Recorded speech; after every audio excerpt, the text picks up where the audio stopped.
சிங்கரில் செம்ம சூப்பரான ரவுண்டுங்க இந்த வாரம். வைரல் ஹிட்ஸு தான். அதாவது சில சாங்ஸ்லாம் கேட்டால் அழுவோம், சில சாங்ஸ் கேட்டால் சென்டிமெண்டலாக இருப்போம், சில சாங்ஸ் கேட்டால் வைபாக இருப்போம், நம்மளை மீறி ஆடுவோம். அந்த மாதிரியான ஒரு ஹிட் ரவுண்ட் தான் இப்போ வைரல் ஹிட்ஸ் ரவுண்ட் நடக்க போகுது. அண்ட் இதில் போன வாரம் யாரெல்லாம் டேஞ்சர் ஜோனில் இருந்தவங்களோ அவங்களாம் பிச்சு கலக்குறாங்க. அதுவும் நம்ம ஜான் ஜெரோம் ஃபஸ்ட்டே வந்து கலக்குன்னு கலக்குறாரு. அதுவும் அவர் எப்போவுமே வேஷ்டி சட்டை அவருக்கான ஒரு யூனிக்கான ட்ரெஸ்ஸில் தான் வருவார். ஆனால் இந்த தடவை பேண்ட்டு ஷர்ட்டு கண்ணாடின்னு வேறு லெவலில் அவரை வந்து தூக்கி வச்சுட்டு வராங்க.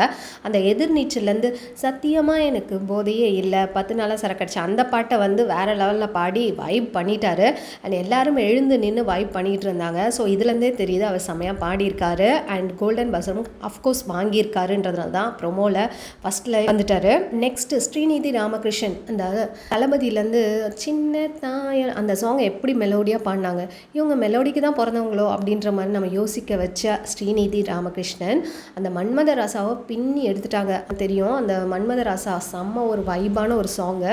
அதில் சாயா சிங்கும் இதாங்க பயங்கரமாக அந்த பாட்டை இப்போ இவங்க பாடி அந்த ஸ்டேஜே ஆடுறாங்க. நீ இப்படியும் பாடுவியான்ற மாதிரியான ஃபீட்பேக்ஸ் பயங்கரமாக வாங்கியிருந்தாங்க ஸ்ரீநிதி ராமகிருஷ்ணன். ஆனால் அவங்களும் கலக்கிட்டாங்க.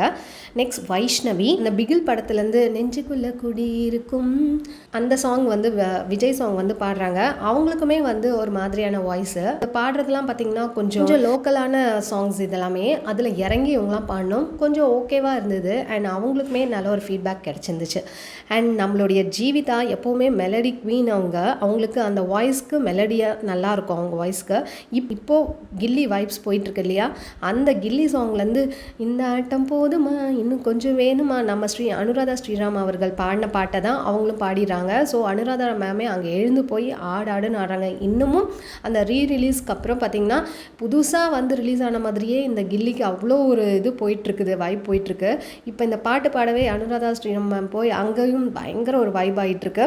ஸ்ரீநிதி ஸ்ரீ பிரகாஷ் அந்த ராவடி ஆஹா ராவடின்னு சொல்லிட்டு 10 தலை சாங் சிம்புவோட சாங்கு அதை அவங்க ஸ்டேஜ் விட்டு வெளில வந்து ஸ்டேஜ் பெர்ஃபார்மன்ஸ் எப்படி பண்ணுவாங்கல்ல அந்த கான்சர்ட்லலாம் அந்த மாதிரி பயங்கரமாக பண்ணியிருந்தாங்க.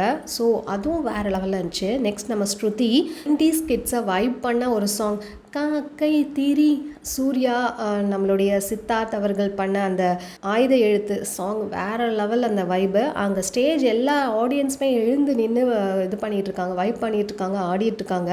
அண்ட் நம்ம விக்னேஷ் அவர்கள் பார்த்திங்கன்னா 90s கலக்கின அந்த ஊர்வசி காதலன் படத்துலேருந்து அந்த சாங்கு. அண்ட் அவங்க ஒய்ஃப் கூட ரொமான்டிக்காக பாடவும் செய்கிறாரு, ஆடவும் செய்கிறாரு. ஸோ இந்த வாரம் ஃபன்னுக்கும் சரி என்ஜாய்மெண்ட்டுக்கும் சரி எந்த ஒரு பஞ்சமுமே கிடையாது, வேறு லெவலில் இருக்குது.